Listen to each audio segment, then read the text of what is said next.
जय श्री कृष्णा। हर हर महादेव। जय श्री राधे। भक्तों, आज की कहानी उड़ीसा के जगन्नाथपुरी धाम में भगवान श्री कृष्ण की एक परम भक्त की है। सुदूर उड़ीसा के जगन्नाथपुरी धाम में आज भी ठाकुर जी को सर्वप्रथम मारवाड़ की कर्माबाई का भोग लगता है। मारवाड़ प्रांत का एक जिला है नागौर। नागौर जिले में एक छोटा सा शहर है मकराना।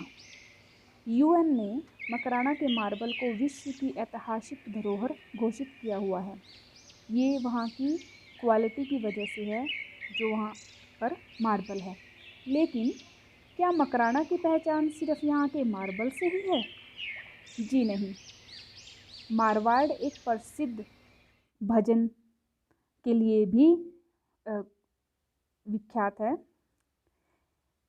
जो कि है थाली भरकर ल्याई रे खींचड़ो, ऊपर घिरी बाट की, जिमो म्हारा श्याम धनी, जिमावे कर्मा बेटी जाट की। मकराना तहसील में एक गांव है कालवा।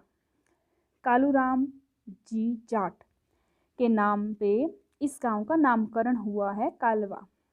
कालवा में एक जीवन राम जी जाट हुए थे, जो कि भगवान श्री कृष्ण के अनन्य भक्त थे। जीवन राम जी की काफ़ी मन्नतों के बाद भगवान के आशीर्वाद से उनकी पत्नी रत्नी देवी को पुत्री की प्राप्ति हुई 1615 एडी ईस्वी में, और उनकी पुत्री का नाम रखा गया कर्मा। कर्मा का लालन पालन बाल्यकाल से ही धार्मिक परिवेश में हुआ। माता पिता दोनों भगवान श्री कृष्ण के अनन्य भक्त थे और घर में ठाकुर जी की मूर्ति थी, जिसमें हर रोज भगवान का भोग लगता था और भजन कीर्तन होते थे। जब कर्मा 13 साल की हुई, तब उसके माता पिता कार्तिक पूर्णिमा का स्नान करने के लिए समीप में ही पुष्कर चले गए। लेकिन वो कर्मा को साथ में नहीं ले गए और कर्माबाई को यह जिम्मेदारी दी गई कि उनको प्रतिदिन ठाकुर जी का भोग लगाना है। अगले दिन प्रातः नन्ही सी कर्माबाई ने ठाकुर जी को भोग लगाने हेतु खीचड़ा बनाया। खीचड़ा बाजरे से बना राजस्थान का एक मारवाड़ का एक प्रसिद्ध व्यंजन है, और उसमें खूब सारा गुड़ डाला जाता है और घी डाला जाता है, तो वो खीचड़ा बनाया जाता है। तो कर्माबाई ने खूब सारा गुड़ और अच्छा सा घी डाल के ठाकुर जी के आगे भोग हेतु रख दिया। कर्मा जी कहने लगी, लियो ठाकुर जी आप भोग लगाओ, तब तक मैं घर रो काम कर सू। कर्मा घर का काम करने में लग गई और बीच बीच में आके चेक करने लगती थी कि ठाकुर जी ने भोग लगाया है या नहीं। लेकिन खीचड़ा जिसका तस पड़ा रहा, दोपहर हो गई। कर्मा को लगा हो सकता है खीचड़े में कोई कमी रह गई हो, तो उसने उसमें थोड़ा सा घी और गुड़ और डाल दिया। अब दोपहर को कर्मा बाईसा ने व्याकुलता से कहा, ठाकुर जी भोग लगा लो, नहीं तो मैं भी आज भूखी रह लूँ सा।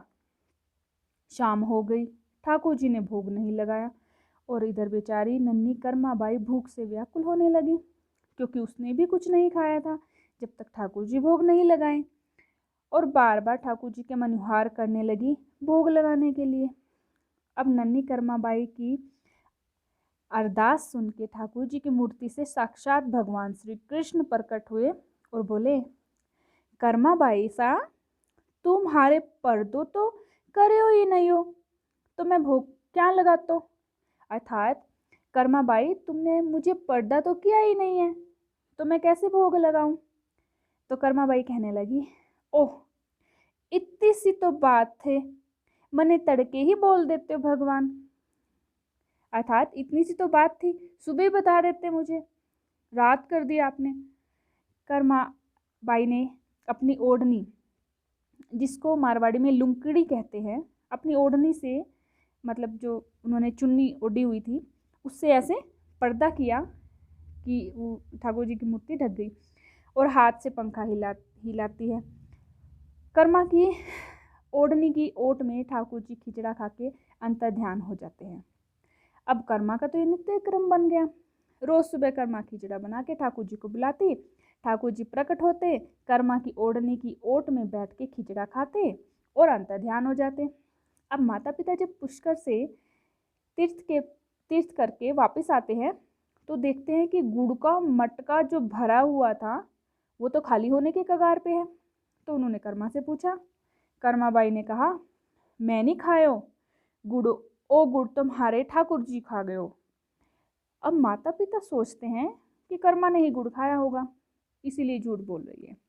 अगले दिन सुबह कर्मा फिर खिचड़ा बना के ठाकुर जी को भोग लगाने के लिए आह्वान करती है। तो ठाकुर जी प्रकट होकर खिचड़ों को भोग लगाते हैं और अंतर्ध्यान हो जाते हैं। माता पिता यह दृश्य देखकर अवाक रह जाते हैं। देखते ही देखते कर्मा की ख्याति संपूर्ण मारवाड़ और राजस्थान में फैल गई।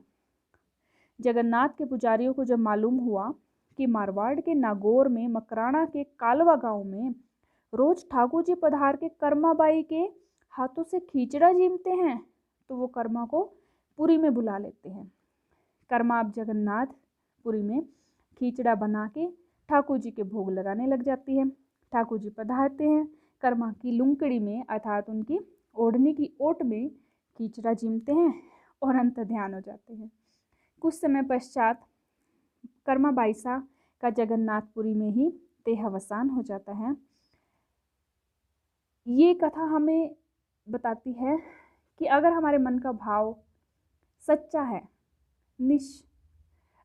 निष्काम है, स्वच्छ है, हमारा निर्मल मन है, तो भगवान प्रकट होने में देर नहीं लगाते और भगवान अपने भक्तों को अपने समकक्ष ही सम्मान देते हैं। आज भी जगन्नाथपुरी में जब ठाकुर जी को नित्य भोग लगाए जाते हैं तो उसमें 6 भोग लगाए जाते हैं और पहला जो भोग सुबह जो लगाया जाता है वो कर्मा रसोई में बना खिचड़ा ही लगाया जाता है। अर्थात आज भी भगवान जगन्नाथ जी को सुबह खिचड़े का भोग लगाया जाता है। दूसरी बात, जगन्नाथपुरी में ठाकुर जी के मंदिर में कुल 7 मूर्तियां लगी हुई है। 5 मूर्तियां ठाकुर जी की परिवार की हैं, 1 मूर्ति सुदर्शन चक्र की है और 1 मूर्ति कर्मा बाईसा की है। भगवान अपने भक्तों को अपने समकक्ष ही सम्मान देते हैं। एक और बात, जगन्नाथपुरी रथ यात्रा में जब ठाकुर जी की मूर्ति के साथ कर्मा बाईसा की मूर्ति को विराजमान किया जाता है तभी वो रथ को आगे बढ़ाया जाता है। बिना कर्मा बाईसा की मूर्ति रथ में रखे रथ अपनी जगह से हिलता भी नहीं है। ये प्रमाण आप में से कोई भी जगन्नाथपुरी में जाके देख सकता है। कहने का भाव ये है कि भगवान और भक्त की महिमा तो निराली है। वैसे देखा जाए मारवाड़ या यूं कहीं राजस्थान के हर एक कोने में और भारत के भी हर एक कोने में ऐसी ऐसी अनेकों विभूतियां हैं जिनके बारे में आज हमारी जो सोसाइटी है, हमारे बच्चे हैं, जो जनरेशन है, जो उनको नहीं पता है और यही हमें उन्हें पढ़ाना होगा, हमें उन्हें जानना होगा।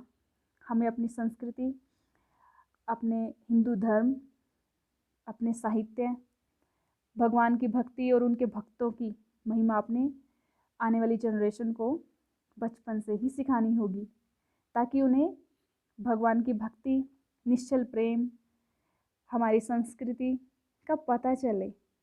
जय श्री राधे।